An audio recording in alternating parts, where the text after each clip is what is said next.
Hai semuanya, kembali lagi di channel Oh Movie. Gimana kabar kalian? Semoga sehat selalu ya.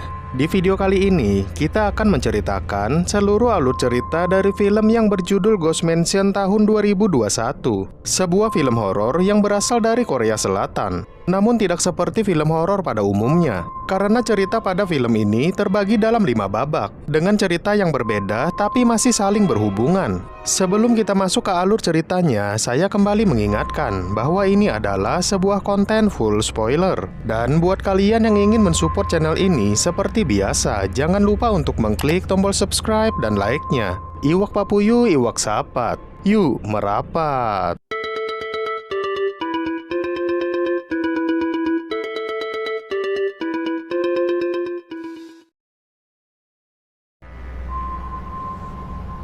Awal film memperlihatkan seorang pemuda pembuat webtoon horor datang ke sebuah apartemen tua yang bernama Gwangli Mansion. Pemuda itu bernama Jiwo. Di sana, Jiwo bertemu dengan lelaki paruh baya pengurus mansion tersebut. Pengurus mansion itu bertanya apa tujuan Jiwo datang ke sana. Jiwo menjawab bahwa dia sedang mencari ide cerita untuk karya webtoonnya. Karena menurut rumor yang beredar telah banyak kejadian aneh yang terjadi di mansion tersebut. Pengurus mansion itu pun lalu bercerita bahwa dulunya pernah terjadi kebakaran hebat di sana. Semua orang dewasa lari menyelamatkan dirinya masing-masing, sampai-sampai meninggalkan anak-anak mereka yang pada akhirnya anak-anak itu pun tewas terbakar. Dan sejak peristiwa itulah orang-orang sering mendengar suara aneh. Salah satunya seperti yang pernah dialami penghuni lantai 5 yang bernama Yunghun. Dia adalah seorang penulis novel yang baru saja menempati kamar 504. Saat itu seorang agen properti sedang menunjukkan pemandangan dari kamar itu. Sementara Yunghun sedang menempelkan telinganya ke lantai. Agen itu bertanya apa yang dia lakukan. Yunghun balik bertanya apakah ada anak-anak yang tinggal di lantai bawah. Agen itu bilang mungkin saja, karena banyak anak-anak yang datang dan pergi di waktu liburan. Malam itu Yunghun baru selesai mengetik di komputernya. Dia pun menutup laptopnya dan mengambil minum. Seketika terdengar suara ketukan dari lantai bawah. HP-nya bergetar, ternyata itu adalah telepon dari istrinya. Mereka pun bertengkar karena si penulis pergi dari rumah. Yunghun bilang dia butuh ketenangan untuk menulis novelnya dan akan segera pulang ketika tulisannya sudah selesai. Saat itu tiba-tiba suara istrinya berubah dan telepon pun terputus. Saat Yunghun meletakkan HP-nya, dia melihat laptopnya menyala dan terbuka lagi. Tidak mau ambil pusing, dia pun menutupnya lagi. Keesokan paginya Yunghun pergi ke apotik. Dia meminta kepada seorang apoteker bernama Sun Hwa untuk memberikannya obat sakit kepala. Sesaat kemudian seorang pemuda bernama Taihun juga datang. Taihun bertanya apakah di sini menjual penghilang jamur. Si apoteker bilang mereka tidak menjualnya. Taihun pun kemudian pergi. Yunghun juga pergi tanpa mengambil kembaliannya. Sesampainya di apartemen, Yunghun langsung menghidupkan laptopnya dan pergi mengambil minum. Saat dia kembali, tiba-tiba laptopnya sudah tidak ada. Seketika terdengar suara anak kecil yang tertawa. Yunghun pun pergi ke depan tapi tidak ada siapa-siapa. Tiba-tiba pintu kamar di belakangnya terbuka sendiri. Dan saat Yunghun mengeceknya, dia menemukan sepatu anak kecil yang cuma sebelah dan tertulis nama Jemuram di situ.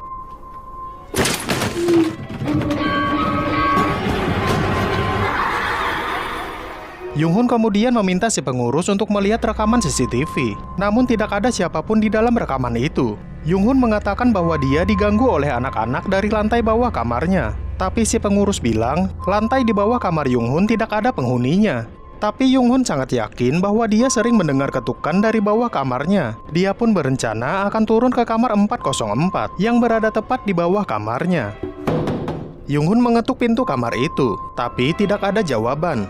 Dia pun mencoba mengintip dari jendela kamar itu dan melihat beberapa pasang sepatu yang tersusun rapi. Dia lalu membuka lemari yang ada di depan pintu, yang isinya sepatu anak-anak, dan ada satu sepatu yang tidak ada pasangannya. Tertulis nama Jemuram di sepatu itu. Yunghun merasa dipermainkan. Sambil mengoceh, dia memasukkan semua sepatu itu ke plastik dan langsung membuangnya ke tempat sampah. Malamnya saat Yunghun sedang tidur, dia terbangun karena mendengar suara ketukan di depan pintu. Dia pun memeriksanya tapi tidak ada apa-apa. Dan saat dia berbalik, Yunghun melihat plastik sepatu yang dibuangnya tadi sudah ada di dalam rumahnya. Dan tiba-tiba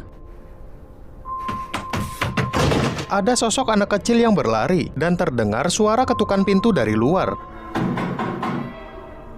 Yunghun pun mengintipnya dan tiba-tiba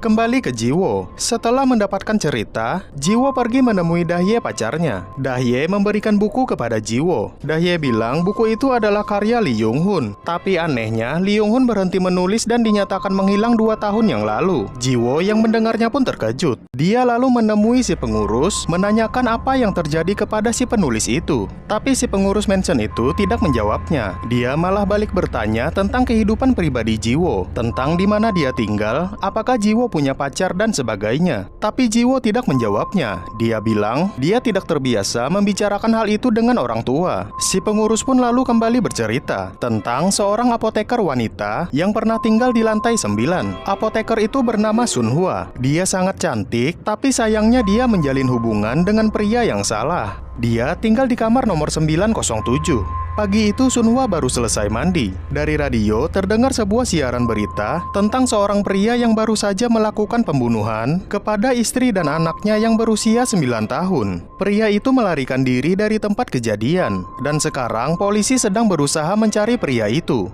Lalu Sunhwa mendapatkan telepon dari ibunya. Mereka pun berbincang sambil membicarakan pacar Sunhwa yang selama ini belum sempat diperkenalkan kepada ibunya.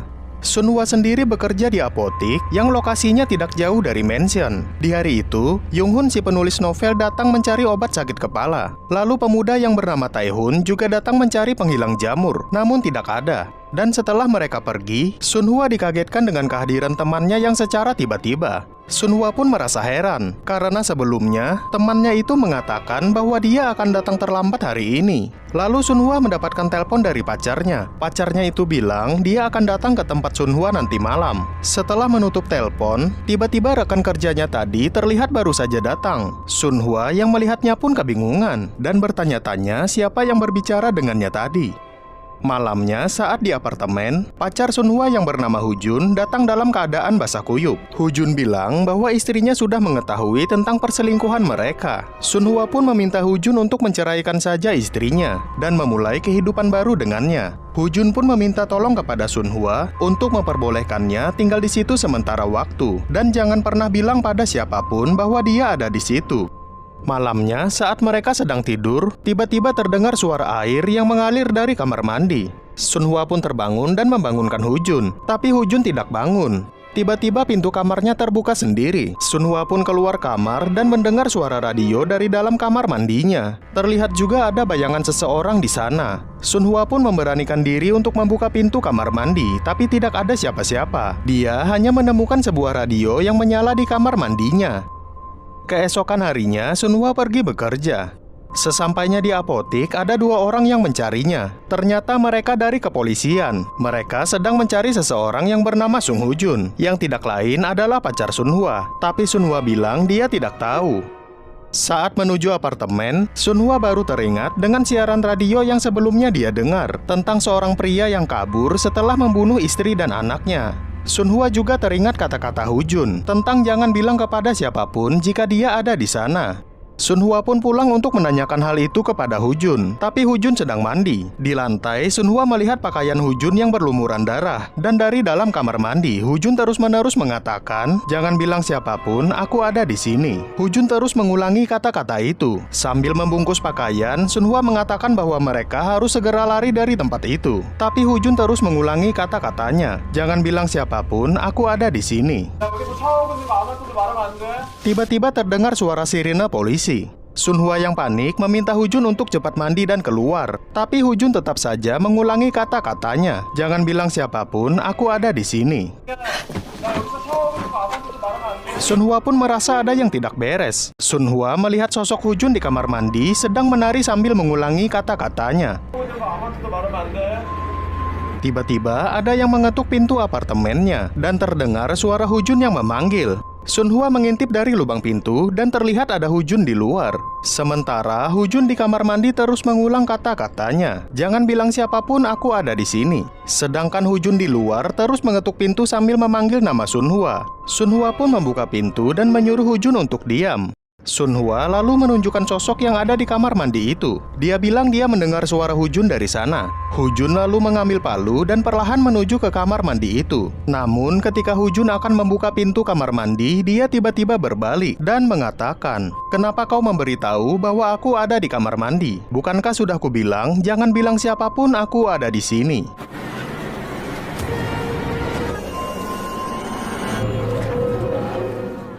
Kembali lagi ke Jiwo. Seakan belum puas dengan cerita itu, Jiwo pergi ke tempat agen properti yang dulunya juga pernah tinggal di Guangli Mansion. Dan ketika Jiwo masuk, tidak ada orang di sana. Jiwo kemudian menelpon agen itu dan terdengar suara HP yang berbunyi dari bawah meja. Jiwo pun mengeceknya. Jiwo melihat agen itu sedang bersembunyi di bawah meja seperti orang yang ketakutan. Jiwo lalu bertanya apa yang terjadi dengannya saat tinggal di mansion itu. Sambil gemetar, agen itu pun kemudian bercerita.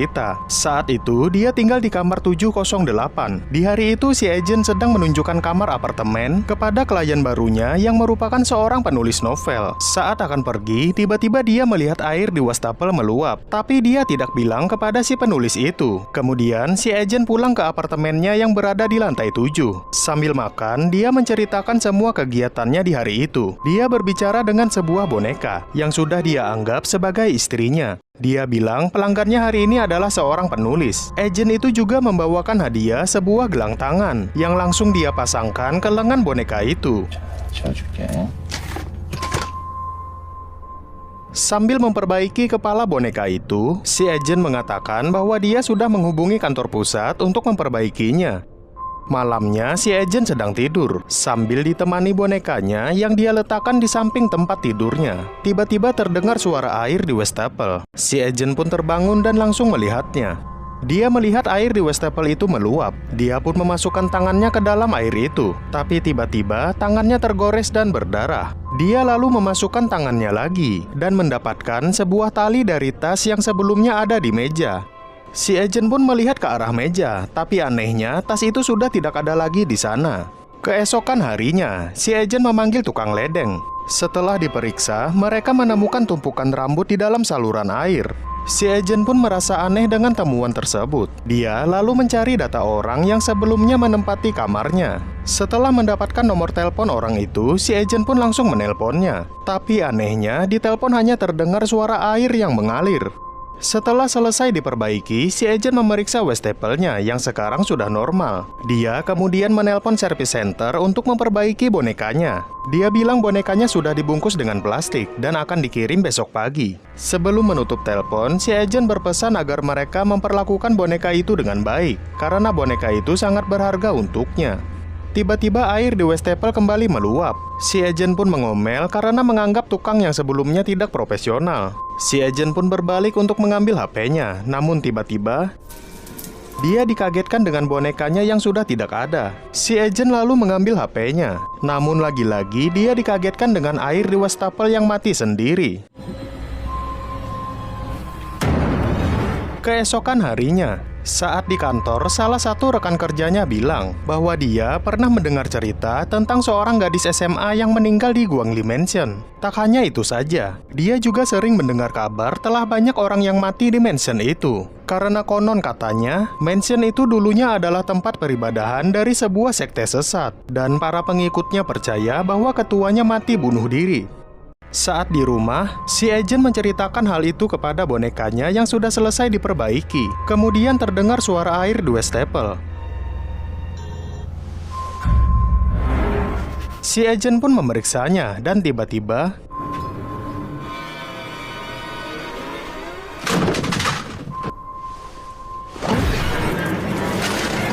si agen yang ketakutan segera masuk ke kamar dan mengunci pintu. Tiba-tiba lampu di kamarnya mati. Si agen pun menyalakan korek dan melihat ke sekeliling kamar. Lalu tiba-tiba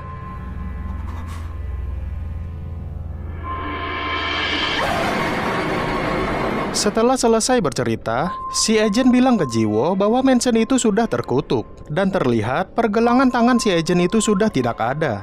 Dia juga berpesan ke Jiwo untuk menjauhi mansion itu. Setelah mendapatkan cerita itu, Jiwo pergi menemui kepala penerbit. Dia memperlihatkan karyanya tentang cerita Guangli Mansion. Penerbit itu bilang dia menyukai karya Jiwo, tapi dia belum puas karena menurutnya ceritanya kurang panjang. Dia pun meminta Jiwo untuk menambah ceritanya lagi. Dia juga mentransfer uang muka agar Jiwo tidak menjual cerita itu kepada penerbit lain. Jiwo pun pulang mengemas barang-barangnya. Dia berniat untuk kembali ke Guangli Mansion demi mendapatkan cerita lagi. Namun Dahye sempat melarangnya. Dahye bilang hari ini adalah hari ulang tahunnya. Tapi Jiwo tetap saja pergi. Dia seakan lebih mementingkan pekerjaannya.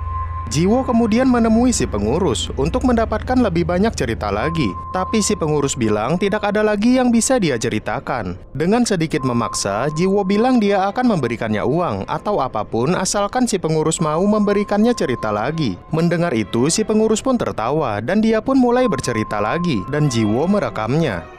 Cerita ini berasal dari lantai 6. Saat itu, seorang pemuda bernama Tae-hun baru saja tiba di Korea setelah menempuh pendidikan dari luar negeri. Dia menumpang tinggal di kediaman teman lamanya yang berada di Guangli Mansion. Temannya itu bernama Jae-suk. Dia tinggal di kamar 604. Saat Tae-hun datang, dia melihat tempat tinggal Jae-suk sangat kotor dan dinding kamarnya yang dipenuhi jamur.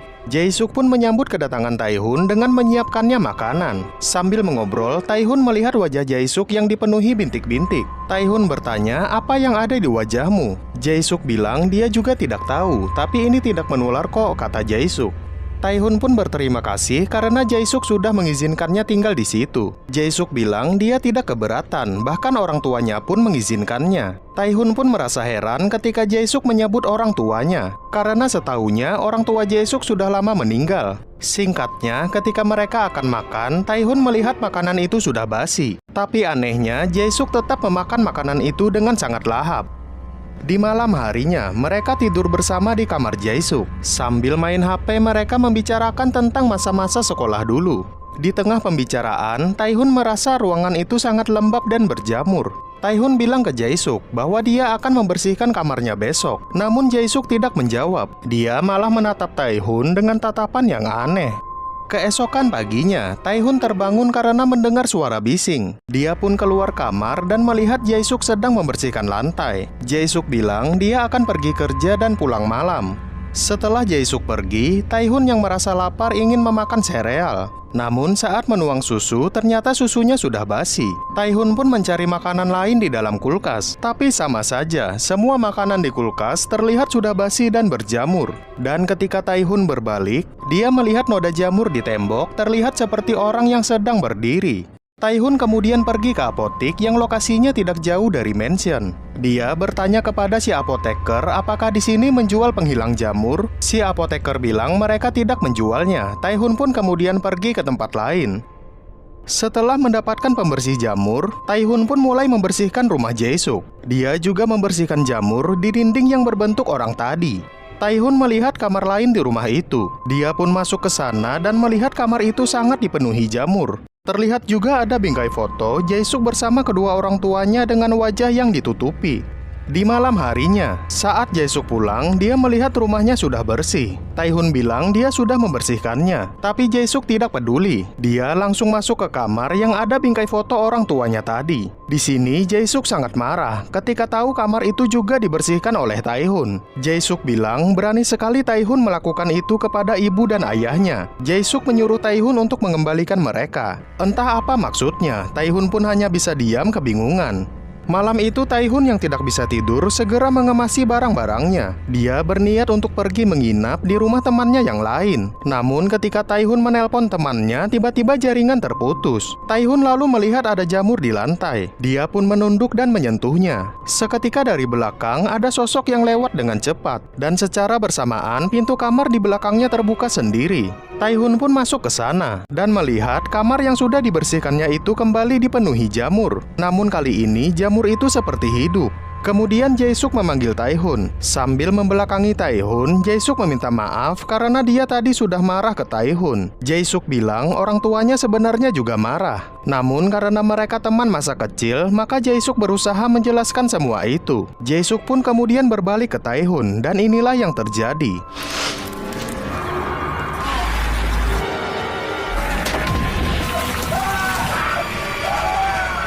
Setelah mendengar cerita itu, Jiwo bertanya, kenapa hal-hal seperti ini bisa terjadi? Apakah mansion ini terkutuk? Atau benarkah hal ini ada kaitannya dengan para pemuja dari sebuah sekte sesat? Jiwo bilang dia mengetahui hal itu dari mantan agen properti yang dia temui sebelumnya. Pengurus itu bilang bahwa di sini ada satu kamar yang sudah ditutup sejak lama. Dan jika Jiwo ingin mengetahui fakta yang sebenarnya, pengurus itu menyuruh Jiwo untuk mencari tahunya sendiri. Si pengurus pun memberikan kunci kamar itu dengan nomor 1504. Di tempat lain, Daye sedang memakan kue ulang tahunnya sendiri sambil memutar kaset rekaman Jiwo satu persatu karena dia juga penasaran dengan cerita Guangli Mansion. Sementara itu, Jiwo menuju ke kamar 1504. Saat lift terbuka, di dalam ada seorang lelaki bertopi dengan pakaian kurir. Lelaki itu berdiri membelakangi Jiwo. Jiwo pun memasuki lift dan menekan angka 15. Namun lift berhenti saat di lantai 3. Tapi anehnya tidak ada yang naik. Dan pria bertopi itu juga tidak keluar. Ketika pintu lift kembali menutup, pria bertopi itu kemudian bilang halo, tapi dengan posisi yang masih membelakangi Jiwo. Kemudian lift berhenti lagi di lantai 8. Namun tetap tidak ada yang naik. Pria bertopi itu pun kembali bilang halo. Jiwo pun berbalik dan melihat pria itu menoleh sambil tersenyum lebar. Jiwo yang ketakutan pun menekan angka 10 agar bisa cepat keluar. Tiba-tiba lift berhenti dan lampunya korslet. Jiwo yang panik menekan tombol buka berulang kali dan tiba-tiba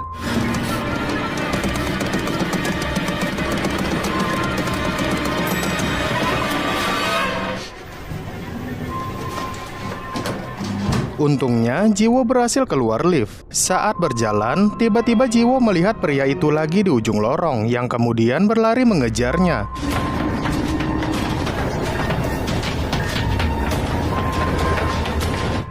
Jiwo pun bersembunyi di dalam lemari.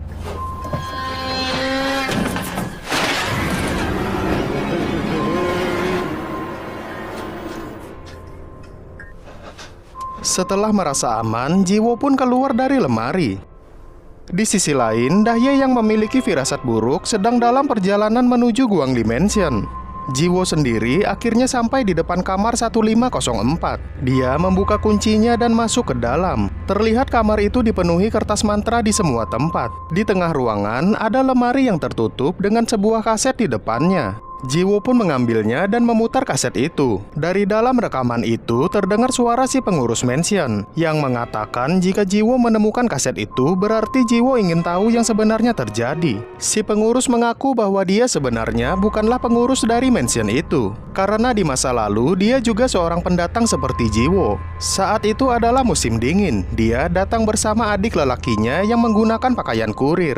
Dan tujuan mereka datang ke sana adalah untuk mencuri uang yang ada di berangkas para pemuja sekte. Singkatnya, mereka pun sampai di depan kamar 1504. Saat itu adiknya bilang dia seperti mendengar suara aneh dari ujung lorong. Namun si pengurus tidak menghiraukannya. Si pengurus bilang bahwa saat ini ibu mereka sedang sakit dan membutuhkan uang untuk biaya pengobatan. Ketika mereka masuk ke kamar itu, terlihat seluruh ruangan dipenuhi kertas mantra. Si adik pun menemukan lemari yang dimaksud. Dia kemudian mendekat dan melihat ada helaian rambut di sela lemari itu. Lalu si pengurus datang. Si adik bilang dia melihat ada rambut di sana. Sepertinya kita harus pergi dari tempat ini, kata si adik. Tapi si pengurus tidak peduli. Dia melihat lemari itu terkunci dan dia pun pergi ke ruangan lain mencari kuncinya. Di sana dia menemukan mayat ketua sekte. Si pengurus bilang mayat itu mungkin bisa dibangkitkan. Terlihat dari rantai yang mengikat di kakinya. Si pengurus menemukan kunci di dalam mulut mayat itu. Dia pun mengambilnya dan langsung membuka pintu lemari. Terlihat ada banyak tumpukan uang di dalam lemari itu. Si pengurus pun langsung memasukkan semua uang itu ke dalam tas. Seketika si adik mendengar suara rantai mayat. Lalu tiba-tiba kakaknya menghilang. Ketika akan lari, dia tergoda melihat semua uang itu. Dia pun segera mengambil lagi uangnya. Dan tiba-tiba Si adik yang ketakutan mencoba untuk keluar dari sana, tapi sialnya pintunya terkunci. Dan saat dia melihat ke atas,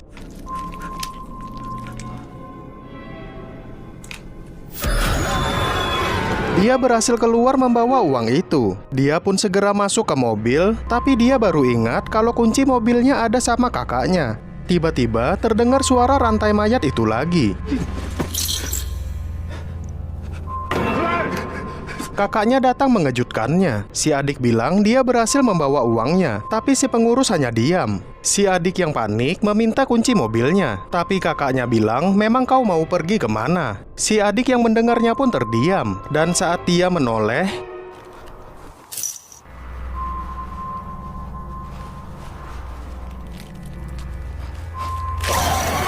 kembali ke Jiwo. Setelah rekaman itu selesai, tiba-tiba lemari yang ada di depannya terbuka sendiri.